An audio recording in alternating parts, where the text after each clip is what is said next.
un moment donné, ça devient un livre ou ça ne devient rien.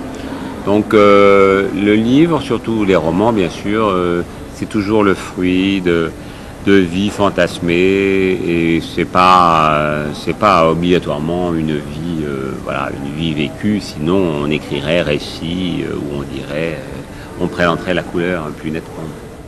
Vous êtes là, au Liban, pour participer au 16e salon du livre francophone de Beyrouth et vous allez signer votre dernier roman, Fragment d'une femme perdue, qui raconte l'histoire d'une femme perdue, Violette. Que symbolise Violette?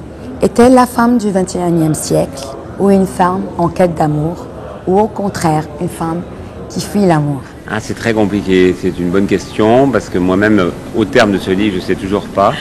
Je sais que c'est à la fois une femme perdue pour elle-même, comme on dit une fille perdue, et puis également perdue pour le narrateur, puisque ça se termine mal, comme parfois, hélas, des histoires d'amour. Et donc, c'est une femme qui se cherche, de manière très convulsive, de manière même erratique. A-t-elle aimé le héros? C'est pas si sûr. En tout cas, elle dit l'avoir énormément aimé.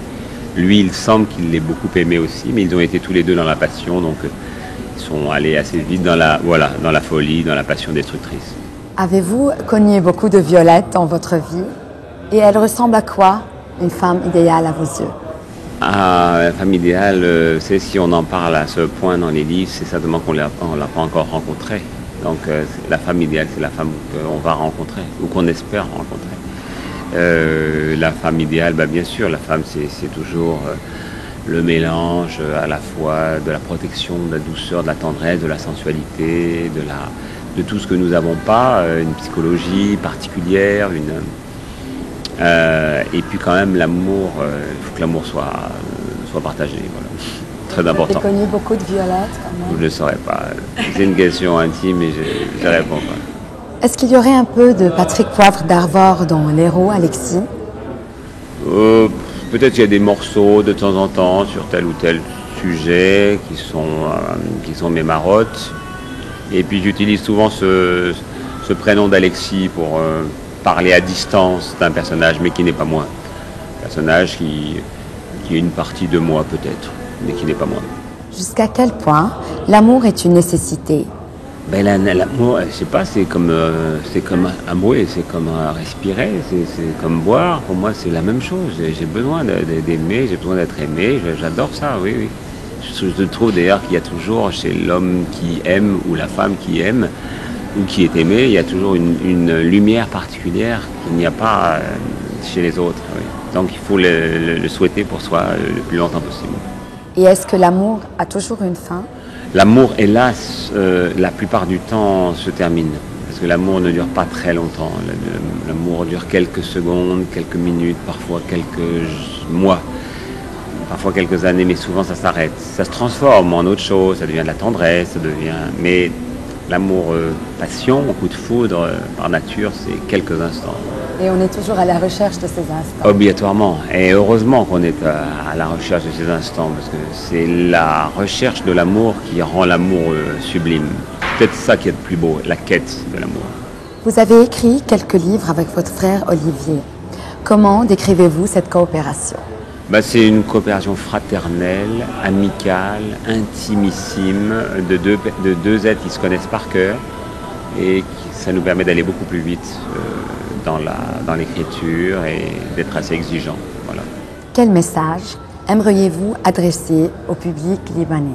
Que je les aime, que je les aime parce que ça fait longtemps que je fais des allers-retours entre Paris et Beyrouth et ça fait également longtemps que à chaque fois que je rencontre des Libanais et des Libanaises, et peut-être surtout des Libanaises, je sens une vraie flamme.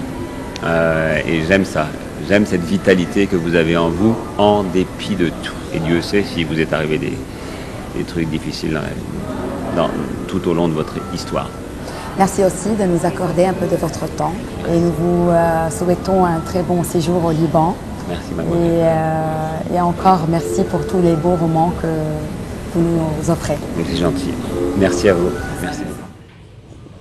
وهيك كنا مع المقابلة الحصرية مع باتريك بوافر دافور اللي اجى على لبنان يشترك بال16e صالون فرانكوفون دو ليف فرانكوفون دو بيروت لا يوقع كتابه فراغمون دون فام بيردو اللي حابة شوي هيك سريعا احكي عنه، اللي بيتناول قصة فيوليت، امرأة متحررة ما بتحرم نفسها من شيء، بتختار فريستها أو الرجل اللي بدها تمضي وقت ممتع معه.